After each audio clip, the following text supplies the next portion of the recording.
नमस्कार विद्यार्थियों, मैं सिंबुराम, सहायक आचार्य हिंदी, राजकीय महाविद्यालय अटरू 12। प्रिय विद्यार्थियों, इस वीडियो में हम भक्ति काल की सामान्य विशेषताएं या प्रवृत्तियों का अध्ययन करेंगे। सामान्यतः इसके संबंध में निबंधात्मक प्रश्न पूछा जाता है कि भक्ति काल की प्रमुख प्रवृत्तियों का विस्तार से वर्णन कीजिए या प्रमुख विशेषताएं बतलाइए। तो प्रमुख प्रवृत्तियां या विशेषताएं जिनका अध्ययन हम निम्नलिखित बिंदुओं के अंतर्गत करेंगे। पहला, गुरु की महिमा का वर्णन। सभी संतों और भक्तों ने गुरु की महत्ता को स्वीकार किया है, क्योंकि भक्ति मार्ग में वही व्यक्ति दीक्षित होता है जिस पर गुरु की कृपा हो, गुरु का आशीर्वाद हो। बिना गुरु के ज्ञान संभव नहीं है, असंभव है। निर्गुण भक्ति धारा के प्रमुख संत कबीर ने तो गुरु को गोविंद अर्थात ईश्वर से भी पहले पूजने की बात कही है और लिखा है, गुरु गोविंद दो खड़े काके लागू पाए, बलिहारी गुरु आपकी जिन गोविंद दियो बताए। अर्थात गुरु को ईश्वर से भी बढ़कर बताया गया है और सभी संतों ने गुरु की महिमा का वर्णन किया है।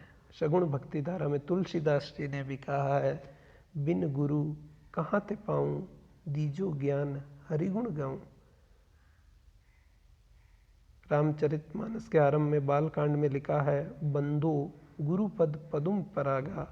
सूरदास जी ने भी गुरु की महत्ता और कृपा को स्वीकार किया है। सूफी संत जायसी ने भी भक्ति मार्ग दिखाने वाले गुरु को ही स्वीकार किया है और लिखा है, गुरु सुआजई पंथ दिखावा। इस प्रकार भक्ति काल में चाहे वह निर्गुण भक्ति हो या सगुण भक्ति, निर्गुण भक्ति में चाहे वह संत काव्य धारा हो या सूफी काव्य धारा, और सगुण भक्ति में चाहे राम भक्ति काव्य धारा हो या कृष्ण भक्ति काव्य धारा, सभी में गुरु के महत्व को दर्शाया गया है। दूसरा, नामकरण और नाम की महत्ता। ईश्वर को चाहे निर्गुण मानने वाले संत हों अथवा सगुण मानने वाले भक्त कवि, अर्थात चाहे वह राम भक्त हो या कृष्ण भक्त कवि हो, सभी ने राम, कृष्ण तथा अल्लाह के नाम को स्मरण करने की बात कही है। तुलसी ने तो कलयुग में केवल राम नाम को आधार मानकर लिखा है, कलयुग केवल नाम आधारा कहा।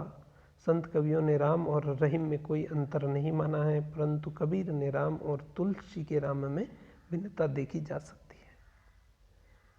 कबीर के राम निर्गुण निराकार राम हैं, तो तुलसी के राम सगुण साकार अवतारी पुरुष राम हैं। लेकिन दोनों में ही नाम की महत्ता या नाम के जाप को महत्वपूर्ण स्थान दिया गया है। तीसरा, भक्ति भावना का प्राधान्य। सारे भक्ति साहित्य में भक्ति की प्रधानता दिखाई पड़ती है। संत कबीर ने भक्ति के बिना सारे संसार को डूबा हुआ और मरा हुआ ही माना है। उन्होंने लिखा है, हरि भक्ति जाने बिना बूढ़ी मुआ संसार। भक्तों ने भी उस ज्ञान का खंडन किया है जो भक्ति के विरुद्ध हों। सूरदास ने गोपियों के माध्यम से उद्धव को कहलवाया है, बार बार वचन निवारो, भक्ति विरोधी ज्ञान तिहारो, यानी तुम्हारा। अगला, प्रेम भाव की अभिव्यक्ति। भक्तिकालीन साहित्य में मनुष्य मात्र तथा ईश्वर के प्रति सच्चे प्रेम की भावना देखी जा सकती है। संत कबीर ने तो पंडित अथवा विद्वान होने की कसौटी ही प्रेम को बताया है और लिखा है, पोथी पढ़ी पढ़ी जग मुआ, पंडित भया न कोई, ढाई आखर प्रेम का पढ़ी सुपंडित होई। सूफी संतों ने भी प्रेम को भक्ति का आधार माना है। अगला, संसार के बंधनों से मुक्त होने का भाव। संपूर्ण भक्ति साहित्य में ईश्वर या ब्रह्म के प्रति राग, अनुराग, प्रेम और संसार के प्रति वैराग्य की भावना दिखाई देती है। भक्ति को ही सांसारिक बंधनों से छुटकारा दिलाने का साधन या माध्यम माना है। इसी वैराग्य भाव को मुक्ति अथवा मोक्ष की कामना भी कहा जा सकता है। अगला, सत्संग, भजन, कीर्तन व संगीत का महत्व है। भक्तिकालीन साहित्य में सत्संग अर्थात सज्जन पुरुषों की संगत की महत्ता स्वीकार करते हुए संतों की संगति को भक्ति भाव और शुद्ध आचरण के लिए हितकर बताया गया है। श्रेष्ठ आचरण के लिए, नैतिक मूल्यों के विकास के लिए भक्ति या संतों की संगति को महत्वपूर्ण बताया है। शूर एवं तुलसी ने भी सत्संग की महत्ता स्वीकार की है। भक्ति साहित्य में लोक संगीत तथा कीर्तन को भी उचित स्थान दिया गया है। तुलसी ने लिखा भी है, बिनु सत्संग विवेक न होई। कबीर, शूर, तुलसी सभी ने सत्संग की श्रेष्ठ लोगों के साथ संग की महत्ता पर बल दिया है। अगला, जाति पांति ऊंच नीच के भाव का खंडन। भक्ति साहित्य के क्षेत्र में जाति पांति, ऊंच नीच, छुआछूत का सभी संतों, सूफियों और भक्त कवियों ने प्रबल खंडन किया है। ये भी हो सकता है कि अधिकांश संत तथा भक्त तथाकथित निम्न जातियों अथवा हीन समझी जाने वाली जातियों से संबंधित थे। इसके अतिरिक्त भगवत भक्ति में ऊंच नीच के भाव को सर्वथा त्याज्य माना गया है, क्योंकि ईश्वर की आराधना करने वाले सब एक समान हैं। कबीर दास जी ने लिखा भी है, जाति ने पूछो साधकी, पूछ लीजिए ज्ञान, मोल करो तलवार का, पड़ी रहने दो म्यान।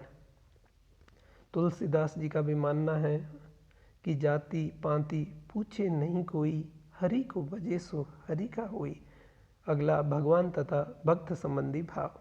सच्चे भक्त को भगवान को भी अपने वश में कर लेते हैं। भगवान से व्यक्तिगत संबंध स्थापित करने की बात संत, कवि और सूफी भी मानते हैं। ऐसे कई प्रसंग भक्तिकालीन साहित्य में देखे जा सकते हैं, जहाँ भक्त की लाज बचाने को भगवान को किसी न किसी प्रकार से आकर सहायता करनी पड़ी। लोक भाषा में लोक जीवन का दर्शन। भक्ति काल में सभी संतों, भक्तों और रचनाकारों ने संस्कृत भाषा को न अपनाकर लोक भाषा, ब्रज, अवधि अथवा सदुकड़ी से मिली जुली साधारण बोलचाल की भाषा को ही साहित्य का माध्यम चुना। धन्यवाद। इस प्रकार हमने इस वीडियो में भक्ति काल की सामान्य प्रवृत्तियाँ या प्रमुख विशेषताओं का अध्ययन किया। धन्यवाद।